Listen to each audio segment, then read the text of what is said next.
لیکن اس کی بھی ایک لمٹ ہے.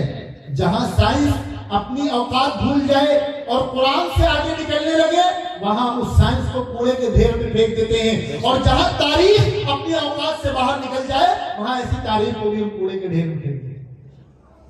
ایسی تاریخ کی ہمارے نزدیک کوئی حیثیت نہیں. قرآن کہہ رہا ہے کہ ان کے دلوں میں ایک دوسرے کے لیے محبت تھی.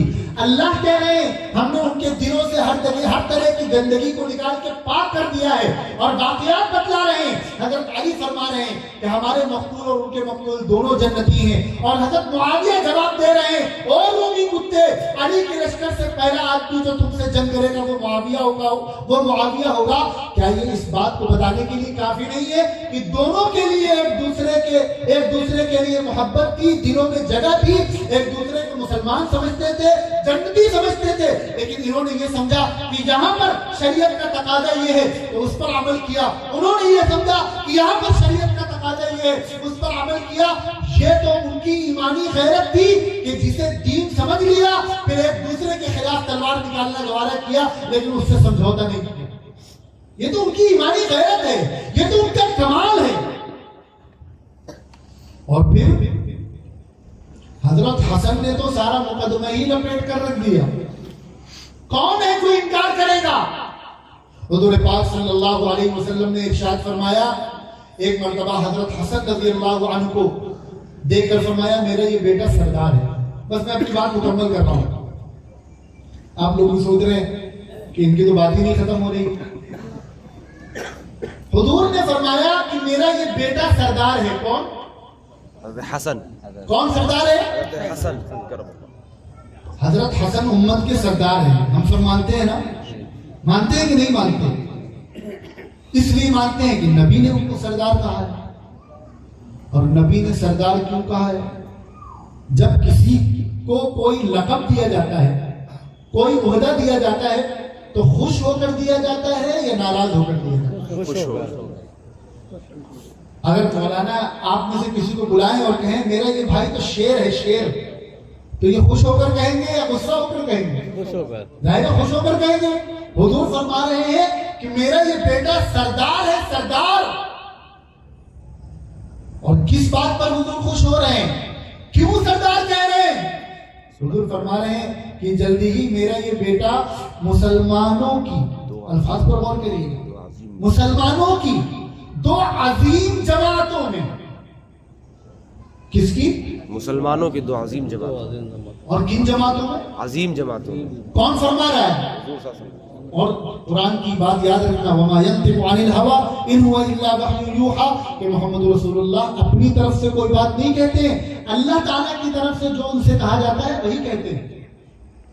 تو حضور کیا فرما رہے ہیں کہ میرا یہ بیٹا مسلمانوں کی دو عظیم جماعتوں میں صلح کرائے گا. کیا کرائے گا؟ دو ملکوں میں جھگڑا ہو رہا تھا, ایک دوسرے کو دہشت گرد کہہ رہے تھے, ان کا نام لینا جرم ہو گیا تھا. لیکن 3-4 سال کے بعد ان کو اپنے ملک میں بلایا اور کہہ دیا کہ آج سے ہمارے تعلقات بحال, اب سے ہم ان کے ملک میں اپنا سفارت خانہ بھی کھولیں گے, ان کے کاروبار بھی کریں گے اور ان کو پورا پروٹوکول بھی دیں گے, ان کو عزت بھی دیں گے اور ان کو آگرہ بھی گھمائیں گے, ان کو دیوبند بھی لے جائیں گے. کچھ تو چہرے پر مسکراہٹ آنی چاہیے. زندہ باد. ہمیں اس سر بکف سر بلند, دیوبند, دیوبند, سر بکف سر بلند. میں کچھ اور آپ کو بتلانا چاہ رہا ہوں. اب یہ بتائیے کہ یہ 4 سال سے جو جھگڑا تھا وہ سب ختم ہو گیا نا. اب اگر آج کوئی کہے ہمیں کل تو تم منع کر رہے تھے, کل تو تم جھگڑا کر رہے تھے, اس کی بات مانی جائے گی؟ آج اگر کوئی آدمی ان کا نام لے تو کیا اس پر کوئی کیس ہوگا؟ نہیں ہوگا, جبکہ 4 سال سے تو ہو سکتا تھا. اب کیوں نہیں ہوگا؟ کیونکہ اب کیا ہو گئی؟ کیا ہو گئی؟ ارے بولتے کیوں نہیں؟ کیا ہو گئی؟ صلح ہو گئی. ہم نے مانا کہ 4.5 سال جھگڑا رہا, وہ بھی دشمنوں کی سازش تھی. تم کو تو ہم محرم میں گھیریں گے, جو حرکتیں تم نے کی ہیں, جو بت تم نے کھلائے ہیں, اور باقی قبر میں اور کل میدان محشر میں جو فرشتے گھیریں گے وہ تو بات کی بات ہے, جتنے تماشے تم نے کیے ہیں. ٹھیک ہے 4 سال جھگڑا ہوا, لیکن جب حضرت حسن نے حضرت معاویہ سے صلح کر لی تو کیا اب کسی کو یہ اختیار ہے کہ وہ انگلی اٹھائے؟ اب حضرت معاویہ پر انگلی اٹھانا یہ حضرت حسن پر انگلی اٹھانا ہے، اور خالی حضرت حسن پر انگلی اٹھانا نہیں ہے، یہ حضور پاک صلی اللہ علیہ وسلم پر انگلی اٹھانا ہے۔ حضور فرما رہے ہیں کہ میرا یہ بیٹا مسلمانوں کی دو عظیم جماعتوں میں صلح کرائے گا، اس لیے یہ میرا بیٹا سردار ہے۔ حضور تو فرما رہے ہیں کہ دونوں عظیم جماعتیں ہیں، اور تم کہہ رہے ہو کہ نہیں ہم جنت میں نہیں جانے دیں گے۔ ہوش کے ناخن لینا چاہیے ایسے لوگوں کو۔ اچھا،